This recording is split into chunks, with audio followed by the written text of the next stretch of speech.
Vamos a iniciar nuestra segunda clase correspondiente al día sábado. Estamos haciendo el estudio del libro del Deuteronomio y estamos abordando un tema sumamente interesante, como ustedes pueden ver. Aquí tenemos que esta es la lección número 155 y antes de iniciar vamos a cerciorarnos que estamos en comunión con Dios. Dios es santo, santo, santo y nosotros tenemos que estar en esa condición, separados del mundo y separados hacia Él para poder entender las cosas espirituales, limpios de pecado, y la provisión divina se encuentra en 1 de Juan 1:9, la cual vamos a hacer uso de ella y le damos inicio a esta clase.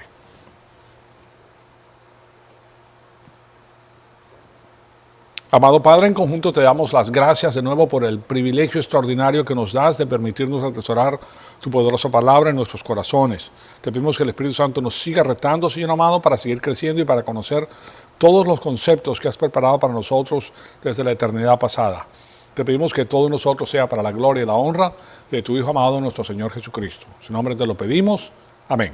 Bien, seguimos haciendo el estudio de este asunto, pues, de lo que es el paganismo y de lo que es el punto de vista cristiano, que emana pues desde Deuteronomio, desde más atrás de la Biblia. Todos los libros que le dio Dios a Moisés para escribir comprenden pues la historicidad, gracias, la historicidad de lo que es la cristiandad.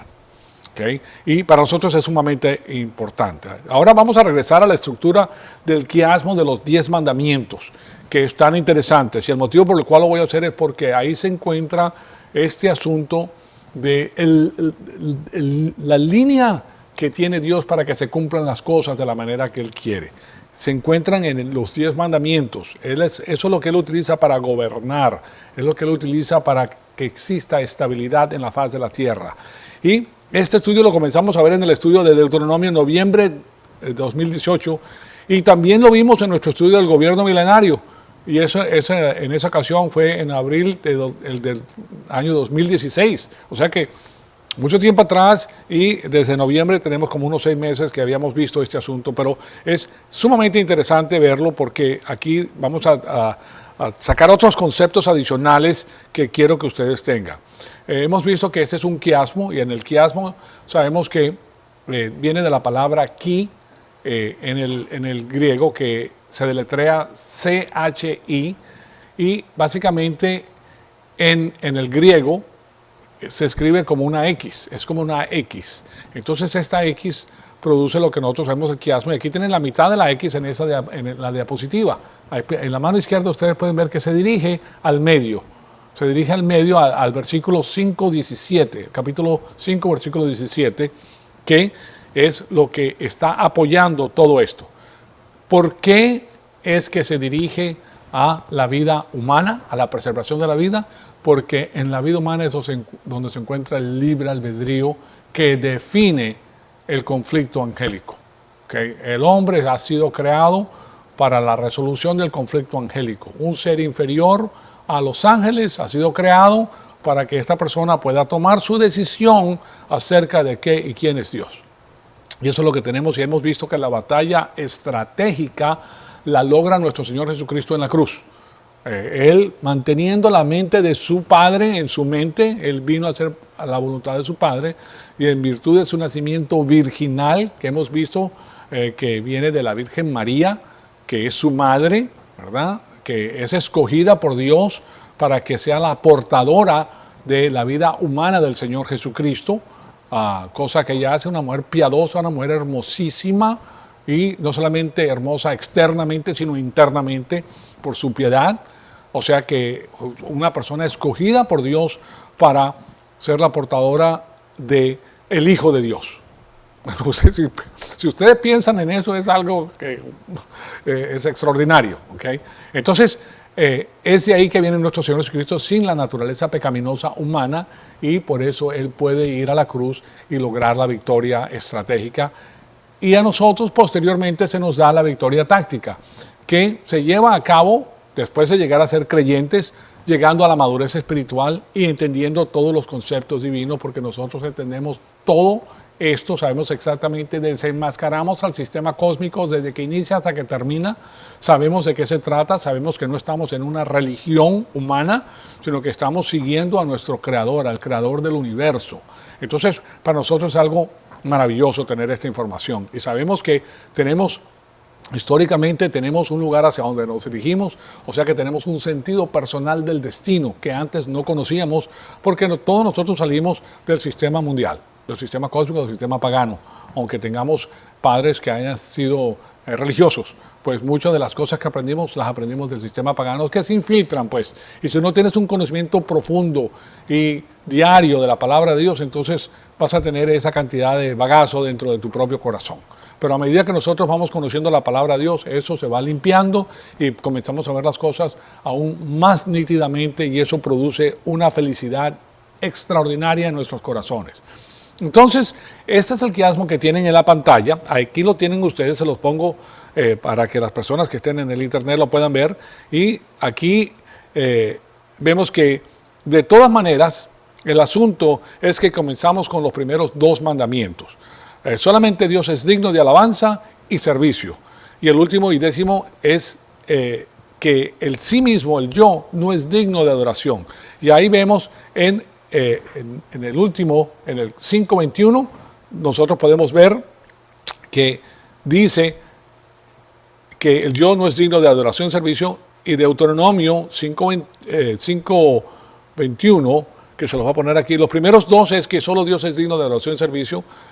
Y tenemos aquí Deuteronomio 5:11, no tomarás en vano el nombre del Señor tu Dios, porque el Señor no tendrá por inocente a quien tome su nombre en vano.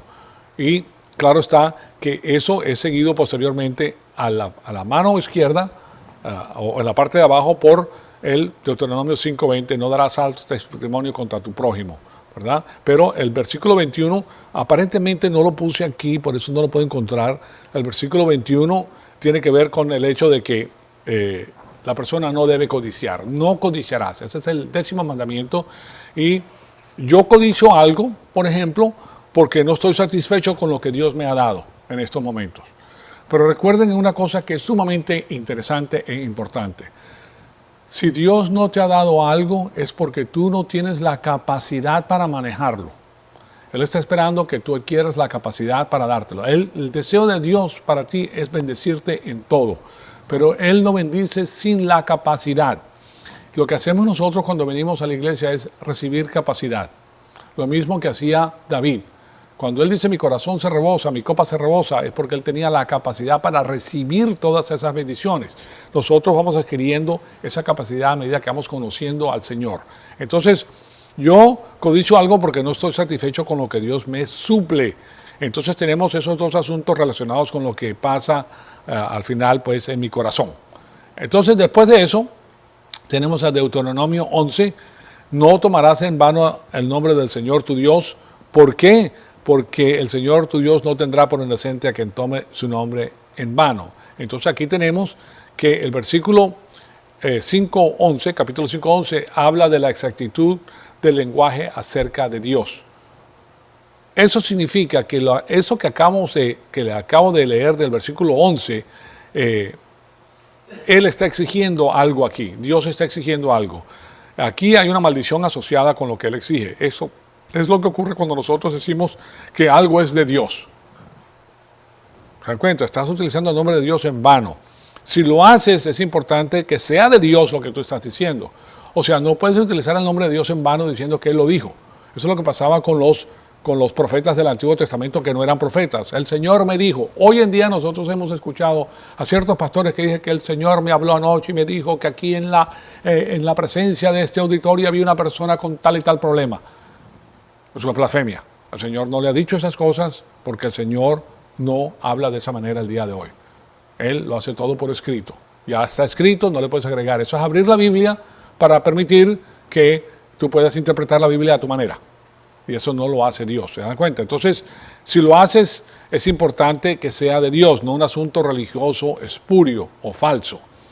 Entonces, ¿de qué estamos hablando? Estamos hablando acerca de la exactitud y la integridad del lenguaje, como ustedes lo pueden ver aquí en el quiasmo. El 5:11 habla de la exactitud del lenguaje acerca de Dios. Entonces, La primera capa, que es la de arriba, solamente Dios es digno de adoración y servicio, y el hombre, el yo, no es digno de adoración y servicio. Porque el hombre codicia y el hombre quiere lo que él quiere, pero no tiene que ver nada con el asunto de lo que Dios está preparando para él. Entonces, después de esto llegamos al 9º mandamiento: no cometerás perjurio. Y en el versículo 5:20 dice: no darás falso testimonio. Y eso es lo que yo les puse aquí en esta diapositiva. Aquí entonces tenemos, si ponemos, aquí tenemos uno de los lugares más importantes en la experiencia social del lenguaje. ¿Cómo se puede conducir un procedimiento jurídico, verdad, si el lenguaje que se utiliza es inepto o torpe? No se puede. Tiene que ser exacto, tienes que decir las cosas exactas. No se puede adjudicar un juicio. Entonces, si no puedes tener un lenguaje íntegro, atascas todo el sistema judicial. Eso es lo que hace hoy en día estas personas que tiran, pues, lo que llaman aquí el monkey wrench en inglés, que tiran una herramienta en la maquinaria que engrana las cosas y hacen parar la maquinaria, porque tienen un lenguaje que no se presta para una adjudicación judicial. O sea que los dos tienen que ver con el lenguaje. Y después tenemos el concepto de que tenemos que tomar un día de descanso. Y eso tiene que ver con el descanso del sábado. ¿Y por qué descansar? Aquí ustedes pueden ver que dice la palabra de Dios que tienes que descansar, y esto tiene que ver con la gerencia de la mano de obra y la propiedad. O sea que esta tercera parte es importante porque está salvaguardando lo que tú produces. Entonces, aquí está hablando del descanso. El descanso no está ahí solamente con el propósito de descansar. Eso está bien, pero ese es uno de los propósitos del descanso. Pero la principal idea era que tenías que cerrar tu negocio. Eso es lo que Dios les está diciendo. Tienes que cancelar lo que estabas haciendo. Tienes que tomar una pauta a pesar de que tu corazón te dijera: caray, si hago esto, entonces si no trabajo, mi negocio se va de pique, voy a fracasar. Y ese tipo de cosas, que es natural. Ustedes pueden ver el por qué las personas podían pensar de esa manera. Porque Él está diciendo: tienes que parar. De paso, esto es un concepto solamente que se encuentra en la Biblia. Ninguno de los seres paganos tenían este sistema. Pero al forzarlos a cerrar las operaciones cada 6 días, 6 de labor, 1 de descanso, lo que el Señor está diciendo es que si el trabajo de ustedes sí es necesario, yo mismo les he dicho que tienen que trabajar, pero el trabajo de ustedes no es suficiente para traer las bendiciones que tienen que ver con el significado y el propósito mío. Yo soy el que hago eso. Entonces tienen que tener la fe, el descanso en la fe. De paso, sábado quiere decir descanso. ¿Okay? Y nosotros ya sabemos que nosotros tenemos el descanso en la fe, que es el descanso de cada minuto, de cada segundo. Tú pasas tu vida descansando en la fe. O sea que tú eres un sábado continuo. ¿Okay? Puedes estar trabajando, pero estás feliz, estás descansando en el Señor. Estoy haciendo la labor para mi Señor, estoy resolviendo, estoy haciendo cosas, pero estoy en el trabajo de mi Señor. Entonces tú tienes, como darás, una ética que es completamente diferente a la ética que tienen las otras personas que no conocen a Dios. El pagano solamente está ahí para sacar lo suyo y para divertirse, porque el mundo no tiene sentido. ¿Se dan cuenta? Nosotros sí, nosotros estamos aquí para glorificar a Dios.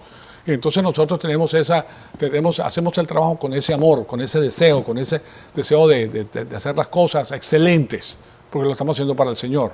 Entonces no tenemos que tener una persona que nos esté fisgando, que nos esté viendo. No hay necesidad, porque nosotros hacemos el trabajo excelente, porque lo estamos haciendo para el Señor. ¿Ustedes saben lo que sucede con una persona que hace un trabajo excelente todo el tiempo? Se va para arriba. Es el mejor pagado, una persona indispensable para una organización. O si tienes tu propio negocio, pues te vas para arriba porque estás proponiendo cosas que verdaderamente valen la pena. Entonces, el asunto es que ahora, ese séptimo día, el pueblo tenía que cíclicamente pasar por ese proceso. Y después, cada séptimo año, tenían que cerrar el changarro por un año. Si tenías granjas, la producción del año, no podías sembrar absolutamente nada por un año. Entonces, ¿se pueden imaginar esto? Tenían que cerrar sus negocios por todo un año. ¿Se imaginan el asunto? Pues ustedes pueden empezar el día de hoy. Si cierras el asunto por un año, es un problema. El asunto de cerrar el negocio por todo un año es grave. Entonces, y Dios les dice: no se preocupen. Ahí hay una promesa cuando llegamos a este año sabático, porque el Señor les dice, yo los prosperaré en el 6º año y ustedes van a tener las ganancias que van a suplir sus necesidades hasta el 7º año. Yo los quiero entrenar. ¿Se dan cuenta? Claro está que ahí fue que ellos fracasaron. Ellos no siguieron ese mandamiento y esa fue una de las razones por las cuales ellos terminaron en el exilio. Ellos tuvieron 70 años que no hicieron eso. Por 70 años no cumplieron eso. ¿Y cuánto tiempo estuvieron en el destierro? 70 años. ¿Eh? 70 años, porque ellos no siguieron. Entonces, después vemos el versículo 19 del capítulo 5 del Deuteronomio. La propiedad tiene que ser protegida. Y aquí tenemos el hecho de que nos dice, no hurtarás. El Deuteronomio 5:19 dice, no hurtarás. Y aquí ustedes pueden ver que aquí en la parte de abajo, el 5:19 dice que la propiedad es protegida por medio de ese mandamiento. Porque esa es la propiedad que tú te ganaste con el sudor de tu frente, con tu alma, con tu nefesh, dice el hebreo. O sea que las ganancias que tú tienes es porque tú diste tu alma para ganártela. Tú utilizaste tu cuerpo y tu alma para proponer lo que tú estabas haciendo y hacerlo. Entonces, ese es el resultado de la mano de obra. La propiedad es riqueza. La propiedad es un activo. Aquí hay una lección económica que hay que proteger en contra del socialismo y particularmente en contra del nuevo socialismo evangélico cristiano. Les digo esto porque dentro de la cristiandad se ha infiltrado este socialismo cristiano. Esto no argumenta a favor de la propiedad, este socialismo evangélico cristiano. Pero esto que estamos viendo aquí, sí. Esto sí argumenta a favor de la propiedad. Las personas tienen el derecho a su propiedad. No se puede robar algo sin que alguien sea dueño de algo. ¿Okay? Si no eres dueño, pues no estás robando. Pero si tienes un dueño, le estás robando. Entonces, la propiedad personal tiene que ser protegida y la legitimidad de la propiedad afirmada. Tú trabajas para tener lo tuyo. Es tuyo, es tu trabajo. Entonces, lo que sucede con el socialismo el día de hoy es el hecho de que debido a que yo trabajo y adquiero propiedad, se supone que debo sentirme culpable porque yo tengo cierto grado de riquezas. ¿Okay? Porque yo trabajo fuerte, estoy utilizando no solamente mi labor, sino mi mente, lo que yo he aprendido y ahora tengo los frutos de todo ese tiempo. Ustedes saben, por ejemplo, que un médico que se especializa, por ejemplo, en neurocirugía, pues esa persona no solamente pasa por 8 años de estudio médico, sino que tiene que pasar otros 3 años o 5 años para especializarse. O sea que está postergando el dinero que va a ganar y tiene que estudiar fuertemente y tiene que tomar todo tipo de trabajo para poder aguantarse. Pero después que se gradúa gana una cantidad enorme de dinero. Puede ganar $1 millón, $1,5 millones, $2 millones, porque postergó. Entonces ahora la persona dice, no, porque este tiene que tener tantas cosas y yo no. ¿Se dan cuenta? Entonces es muy importante saber la diferencia. Lo que sucede con el socialismo entonces el día de hoy es el hecho que debido a que yo trabajo y adquiero propiedad, se supone que yo tenga que compartir esa propiedad con las personas. Cada uno de acuerdo a su capacidad. ¿Cómo es que dice? De acuerdo a su capacidad al que no tiene la capacidad. O sea, que yo voy a trabajar para el que no tiene la capacidad. Y claro está, me tengo que sentir culpable porque tengo cierto grado de riquezas. Pero, un momento, aquí tenemos que ver el asunto de otra manera. ¿De dónde salió eso? Yo me debería sentir culpable solamente si le he robado la propiedad a otra persona y he adquirido mi propiedad por métodos inmorales. Pero si yo he adquirido mi propiedad con el sudor de mi frente y el conocimiento de mi mente y tengo activos por medio de los métodos morales, yo no me voy a sentir culpable y no me voy a aceptar la manipulación de la culpabilidad. No lo voy a hacer. Esa es una manipulación política por medio de trucos psicológicos que yo, como cristiano, no debo aceptar. Entonces, además, ¿qué hace el socialismo con el 10º mandamiento? Lo viola. Está codiciando lo que no tiene. ¿Me explico? Está agrandiendo, el hombre está siendo engrandecido. Está alimentando la arrogancia del individuo. Entonces, si ven la conexión que existe, nosotros cuando vemos esto sabemos de qué se trata lo otro. Entonces, ¿cuál es la idea atrás del socialismo?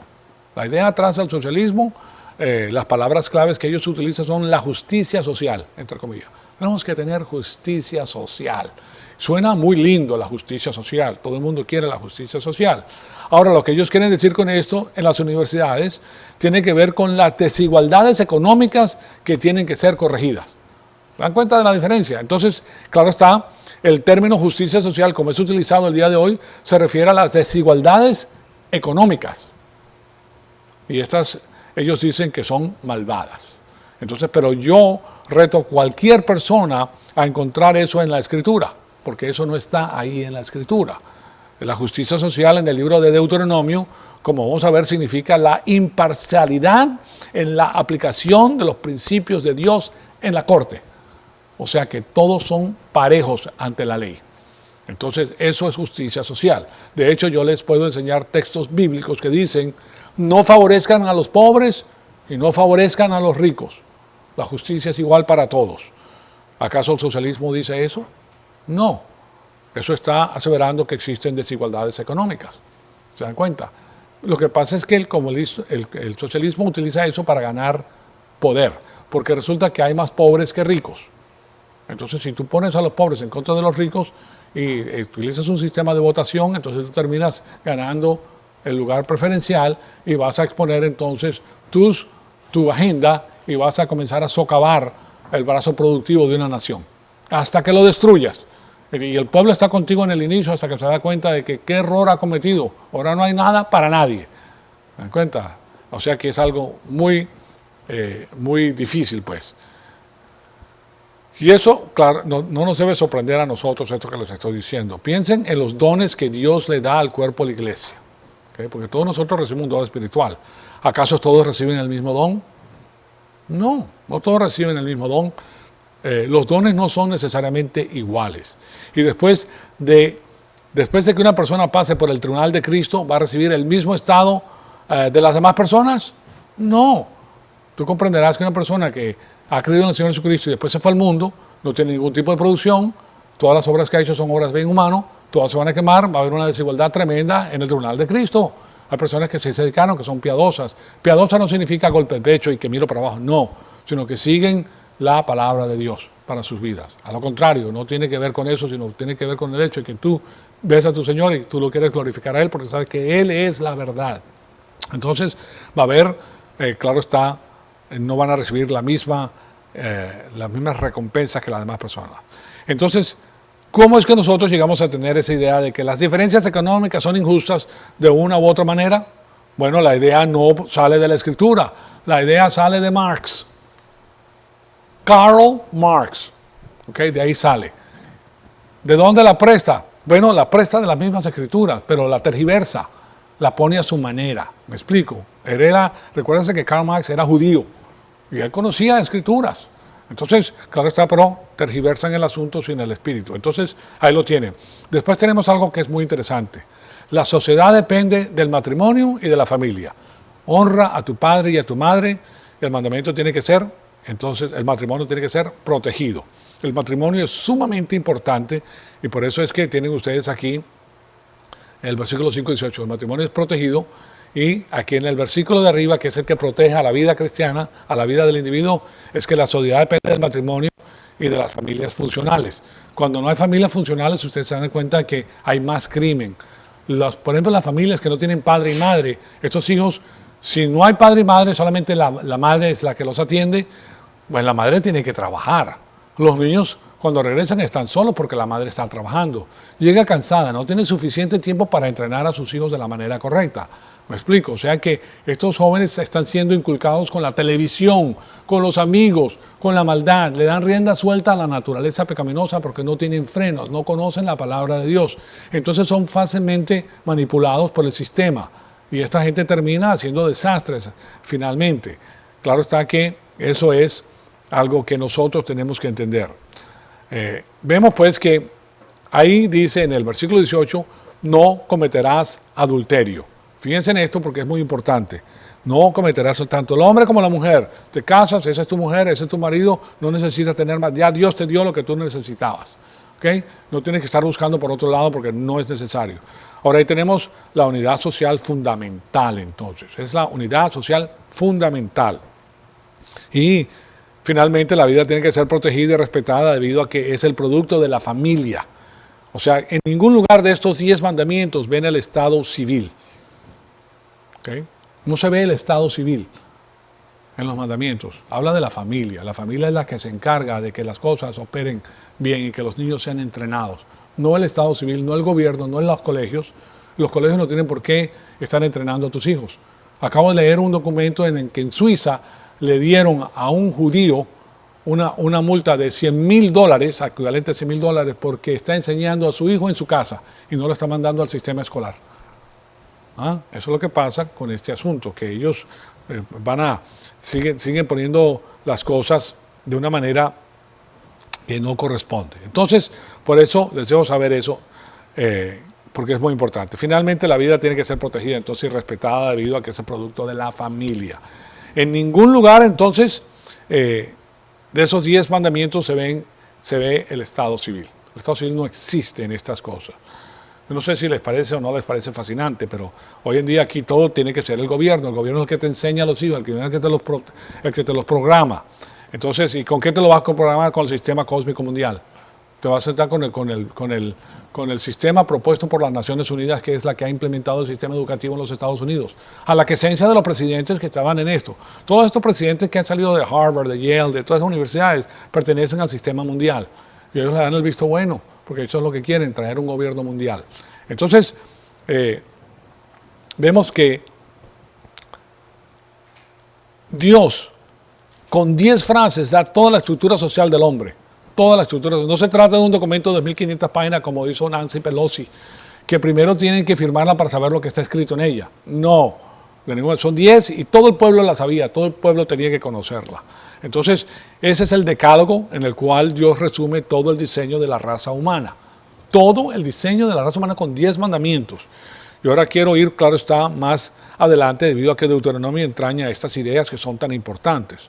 Ahora, fíjense en esto, para despejar nuestras mentes, un poquito más y para permitirnos apreciar lo que tenemos en nuestras manos, o sea, la Biblia, que es la Biblia es el manual de operaciones, el código de honor. Ese es el manual de operaciones para la creación de Dios, para los hijos de Dios.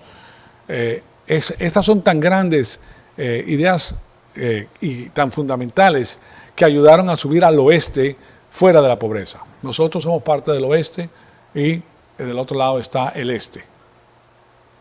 No, nosotros somos los del oeste, que se refiere pues a los Estados Unidos. A eso me refiero. Está el oriente y el occidente, lo podemos decir de manera. Nosotros somos el occidente. El occidente sale de la pobreza debido a los principios de la palabra de Dios. Debido a los principios de la palabra de Dios. Y eso es lo que les quiero explicar. No estamos pues diciendo que la civilización del oeste sea perfecta, particularmente ahora pues con todo lo que está sucediendo. Lo que sí estamos diciendo es que si echas el reloj hacia atrás 5 o 6 generaciones en tu propio árbol genealógico, te vas a dar cuenta que probablemente esa 6ª generación hacia atrás era muy pobre, no tenía las riquezas que tienes tú al día de hoy. Y cuando las personas dicen, bueno, hay pobreza en ciertos continentes y en ciertas áreas geográficas y tenemos que arreglar esa desigualdad, porque eso es parte del sistema. Eso es parte del sistema que está utilizando las Naciones Unidas. Ellos quieren arreglar el mundo. ¿Por qué? Porque estas personas se han alejado de Dios y siguen el paganismo, y el paganismo lleva a la tiranía y lleva a la pobreza. El sistema divino es el que trae la prosperidad. Entonces, preguntemos por qué. ¿Por qué fue que la productividad y la riqueza ocurrió en el oeste, en el occidente? ¿Por qué aquí en los Estados Unidos? Entonces, algo estaba sucediendo aquí que hace que eso ocurra. Pero, ¿qué era lo que estaba sucediendo? Bueno, estas son las grandes ideas que sucedieron. Estas son las ideas que afectaron la civilización del oeste. Y se van a dar cuenta que solo vienen a través de la Escritura. La primera se trata de una existencia creada a propósito y controlada por la providencia divina. Entonces, en otras palabras, yo no vivo en un medio ambiente caótico. Nosotros no vivimos en eso porque nosotros creemos en el sistema divino, que hay un propósito en la historia. Entonces, yo vivo en un medio ambiente que tiene sentido. ¿Y por qué cambia eso del significado de cómo vivo? Bueno, si yo no tengo esperanza que la vida es ordenada, entonces, ¿por qué me voy a preocupar acerca del mañana? Mejor como, tomo y me divierto, y ¿qué será? Será. Que venga lo que venga. Yo estoy aquí para divertirme, parranda todos los fines de semana. El dinero que tengo me lo gasto porque ¿para qué guardarlo? Si total, después no va a haber nada, ¿verdad? Y la segunda idea grande es que la confianza, que nosotros tenemos la confianza en el asunto de la causa y el efecto económico. Causa y efecto económico. Y claro, está también en una ley que no cambia. Nosotros hemos escuchado anteriormente que este es un país de leyes, ¿verdad? Que aquí se sigue la ley. No en todos los casos, ya nosotros vimos aquí, sabemos que hay ciertas discrepancias, pero así es. Las leyes en los países de nosotros cambian de acuerdo al gobernante, lo que le guste y lo que le parezca a él. Ustedes van a Venezuela, las leyes todas han cambiado para favorecer a las personas que están en el gobierno, si se dan cuenta. Pero lo que da la prosperidad es una ley estable y la confianza en la causa y el efecto económico. Si yo tengo un negocio y tengo que hacer predicciones, entonces yo no puedo hacer predicciones o no puedo hacer, cada negocio hace proyecciones de los negocios que va a tener, el negocio que va a tener y ajusta pues el personal y lo que va a comprar de acuerdo a esas predicciones. O si va al banco a hacer un préstamo, tiene que hacer proyecciones y para hacer proyecciones tienes que hacer predicciones. Entonces, si todas las cosas son un caos, yo no puedo hacer predicciones. Y esa es una de las razones por las cuales el desempleo es alto. Cuando la situación es caótica, entonces los negocios retienen el dinero y no invierten. Hay trillones y trillones de dólares que no se mueven, porque las corporaciones tienen muchísimo dinero. Y eso fue lo que ocurrió en este asunto del gobierno del pasado presidente, de Obama, del presidente Obama. ¿Cómo se llamaba Obama? El primer nombre. Hussein era el del apellido, el segundo. Y se me olvida. Barack Hussein Obama. ¿Okay? Imagínense el nombre que tiene el susodicho. ¿Okay? ¿Y qué pasó cuando él entró? Pues que retuvieron trillones de dólares las diferentes empresas, porque no sabían lo que iba a pasar, porque él estaba comenzando a legislar cosas socialistas. Entonces, espérate un momento, porque de aquí nos vamos nosotros. Si él comienza con eso, nosotros nos vamos. Incluso él estaba haciendo lo que se conoce como un shake-up, o sea que le estaba sacando billete a las grandes corporaciones para dar leyes que los favorecían. Y como tiene el gobierno respaldándolo, imagínense. Bueno, de todas maneras, no vamos a entrar mucho en eso porque el asunto es que eso siempre ha ocurrido. Cuando la situación es caótica, entonces los negocios retienen el dinero. Y trillones de dólares no se mueven.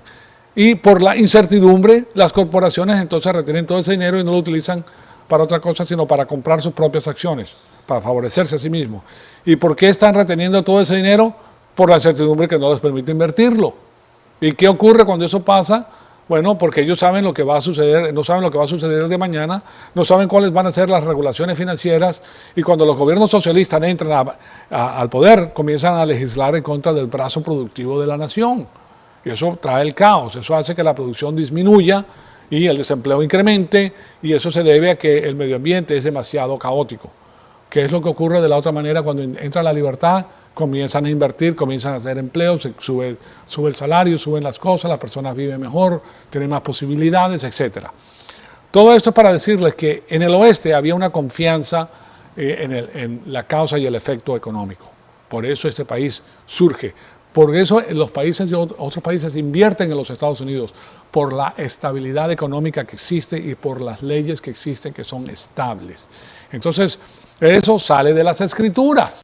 Eso precisamente es lo que emana de estos 10 mandamientos. Es ahí donde te deshaces de la pobreza. La verdadera manera de salir de la pobreza es que todo el mundo tenga más, y que haya trabajo y respetar la mano de obra. Que eso es muy importante. Entonces, la pobreza no se acaba con algún programa gubernamental. Eso es una mentira. El asunto tiene que ver con el optimismo en el progreso histórico. Otro asunto que Karl Marx copió de la Biblia, porque de esa manera de pensar no sale naturalmente del ateísmo. O sea que él falsifica el asunto proponiendo un optimismo histórico basado en el comunismo. Que es el comunismo el que te va a llevar al lugar de la maravilla, ahí donde todo el mundo va a tener todo. Él te lleva a través del comunismo a la utopía que va a existir cuando llegue el gobierno milenario de nuestro Señor Jesucristo. Que todo el mundo va a tener, ahí no va a haber escasez de ningún tipo, pero aún así, con eso es lo que va a demostrar nuestro Señor Jesucristo en el transcurso del milenio, que aún teniendo todas las cosas, el hombre se va a ir en contra de Dios. no le va a dar las gracias a Dios. Entonces, todo esto lo tenemos que ver porque es sumamente importante. Pues aquí vemos que el asunto de la dignidad de la mano de obra es muy importante. ¿Saben ustedes que en la historia la mano de obra era considerada como si estuviera por debajo de tu dignidad por los griegos y por los romanos? La mano de obra eran los peones, esa gente no estaban ahí para servirme, básicamente. Eso es lo que... Ellos se valían de los esclavos, claro está. Ellos salían, conquistaban y se traían los esclavos y eso es lo que hacían toda la labor. Incluso yo les he comentado que traían esclavos que aún eran abogados o médicos, o sea, gente letrada, gente que entendía las cosas, más los trabajadores del campo que ellos necesitaban, ellos dependían de la mano de obra porque no habían tractores en esa época, señores y señores. Un tractor puede hacer cosechas que se requieren 200 hombres para hacerla. ¿Okay? Trabajando arduamente. Un tractor la hace, un tractor de esos grandes que existen de 180 caballos de fuerza, abren sus alas y tienen una envergadura grandísima y el tamaño de este auditorio pasan y hacen la cosecha de todo eso de una sola. Y tienen maquinaria que pum, agarra, pone eso, lo manda arriba, lo manda para atrás, está todo mecanizado. Es una maravilla. Por eso los Estados Unidos pueden darle dinero, darle comida al mundo entero, porque está mecanizado de una forma extraordinaria. Pero en esa época ellos dependían de los esclavos. Entonces se valían de los esclavos. Les puedo enseñar, por ejemplo, a Cicerón y a otros, cita tras cita, donde ellos dicen que la mano de obra está ahí y está debajo de la dignidad de ellos. Eso dicen, se lo dejamos a los esclavos para que nosotros podamos sentarnos y contemplar, a pensar en lo que va a suceder, los movimientos, etc. Pero no se puede edificar una economía con la contemplación. La economía se edifica cuando la mano de obra es respetada, el trabajo es respetado, y ahí tienen la respuesta a la pobreza. Se respeta la mano de obra, se respeta la riqueza de la persona. El trabajo es digno, el trabajo existió antes de la caída del hombre. Permítame relatarles pues esa historia acerca del cristiano que por 27 años trabajó para traerle comida a los pobres. Esa era la labor que él tenía en su mente, eso fue el don que Dios le dio. Y fue por todas partes del mundo y fue en los lugares donde había la máxima pobreza en todas las partes del mundo. Y en la entrevista que le hace pues la revista El Mundo, le preguntan qué sucedió con su vida.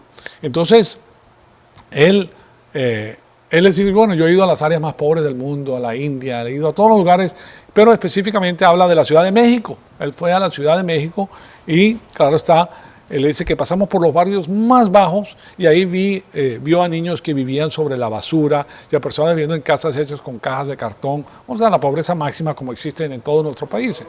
Sí, en todos los lugares. O sea que, pero él estaba haciendo el relato de México, específicamente de la Ciudad de México, él decía, yo no me había imaginado que las personas pudieran vivir así. Y Dios utilizó eso para moldear mi vida, dice este señor. Y la próxima pregunta que le hizo la persona que le estaba haciendo la entrevista fue, ¿cómo interpretaba él ese asunto? Y contesta la pregunta de esta manera, que posteriormente él fue al ministerio de Francis Schaeffer en Suiza en la década de los 70 y Francis Schaeffer le dijo, y después es algo que a él lo hizo pensar mucho.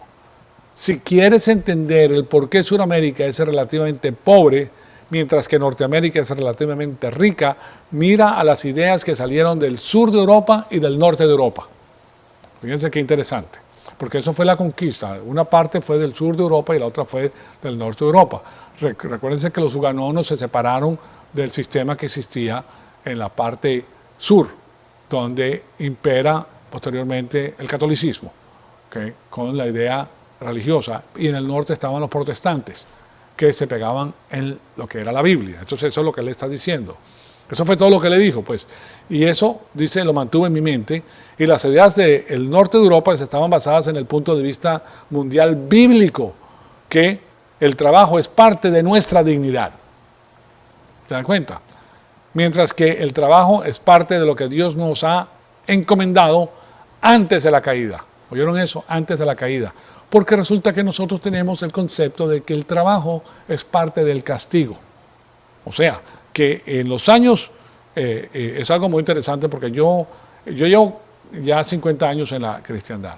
¿Okay? Y yo si he escuchado un par de mensajes acerca del trabajo, ha sido muy poco. Y resulta que nosotros nos pasamos trabajando. Y eso es algo muy interesante. Entonces, debido a que la mayor parte de nuestra vida adulta nosotros trabajamos, el último sermón que yo escuché decía que el trabajo era parte de una maldición. ¿Okay? Pero el trabajo existía antes de la caída. Entonces, el trabajo no puede ser una maldición. Es más, el que primero trabajó fue Dios. Él trabajó por 6 días, el séptimo día descansó. ¿Okay? Entonces, eso es lo que debe enmarcar el concepto del trabajo. Esto no es asunto del negrito del batey. Ustedes han oído la canción del negrito del batey. Ya saben lo que era el batey. El batey era un lugar de diversión que había en la República Dominicana, en la isla del Caribe, ¿cómo se llama? En diferentes islas, pues. El batey era el lugar de diversión, de tomar cerveza, te divertías, jugabas y no trabajabas, te la pasabas en el batey. Y por eso a mí me llaman el negrito del batey, porque el trabajo para mí es un enemigo. ¿Okay? ¿Han oído la canción? El trabajar lo hizo Dios para el buey, porque el trabajo lo hizo Dios como castigo. Entonces esa es la mentalidad. Pero no es así. La mentalidad del norte es que el trabajo es digno del hombre y el hombre es digno del trabajo. Entonces, continúa diciendo que en esas áreas pobres tú puedes darles todo el dinero del mundo a estos gobiernos que dicen que van a mejorar la situación y ellos terminan con el 80 o 90% del dinero, mientras que a los pobres les llega el 10%. O sea, de esa manera nunca vas a sacar nada de la pobreza. Los vivos siguen siendo vivos y los pobres siguen siendo pobres, porque ellos son los que manejan todo eso. De la única manera que funciona bien es cuando van los misioneros y directamente los misioneros le dan el dinero a las personas que están ahí. Pero lo primero que tienen que hacer es enseñarles, como dicen ellos, a pescar. No a darles el pescado, sino enseñarles a pescar para que ellos puedan resolver su propio problema. Entonces, eso es lo que nosotros vemos aquí. Entonces, ¿cómo vas a eliminar la pobreza con ese tipo de programa? Bueno, no se puede. El asunto no se resuelve simplemente con dinero. Pero esa es un área fecunda para el comunismo, porque a esas personas que dicen, mira, ellos te explotan, mira cómo tú vives, mira cómo viven ellos. Entonces, hacen la clase de la envidia entre uno y el otro, la pugna, pero no es necesario eso. Ahí lo que es necesario es que haya suficiente capacidad económica para que todo el mundo pueda trabajar y todo el mundo pueda tener. Y entrenar a las personas que necesitan ese entrenamiento. De manera que la importancia histórica de la revelación del Antiguo Testamento es que toda la nación está bajo este contrato, el contrato de la ley mosaica que produce la prosperidad en todos. Por eso él quería que todo el pueblo conociera la ley, para que todos fueran beneficiados por lo que ahí contenía. Y esa es la manera de salir de la ignorancia. ¿Okay? El pueblo es destruido por falta de conocimiento. Cuando no hay conocimiento, la persona, como tiene el paganismo, dice, bueno, ¿de qué vale todo eso? A mí no me interesa, y va de mal en peor. Termina en la rataplana.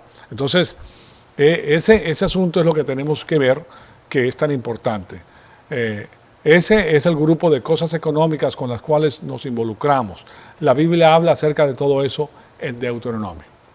¿Okay? Pero claro está, ya se nos acabó el tiempo. La próxima semana vamos a seguir en este asunto, porque la importancia de la revelación histórica del Antiguo Testamento tiene que ver con estos contratos. Y toda la nación estaba bajo el contrato. Y eso es lo que nosotros tenemos que ver posteriormente. Bueno, ahí acabamos. Amado Padre, te damos las gracias por este privilegio que nos has dado de escudriñar tu palabra y de aplicar los conceptos bíblicos que se encuentran en Deuteronomio a las cosas que vemos el día de hoy en las diferentes naciones, incluyendo en los Estados Unidos y globalmente. Y los resultados pues, que trae la separación del pueblo de tu palabra y de las bendiciones extraordinarias que tiene el pueblo cuando se apega a tu poderosa palabra. Te pedimos entonces que el Espíritu Santo nos rete con todas estas cosas que hemos estudiado y te pedimos que nosotros todo sea para la gloria y la honra de nuestro Señor Jesucristo. En tu nombre te lo pedimos. Amén.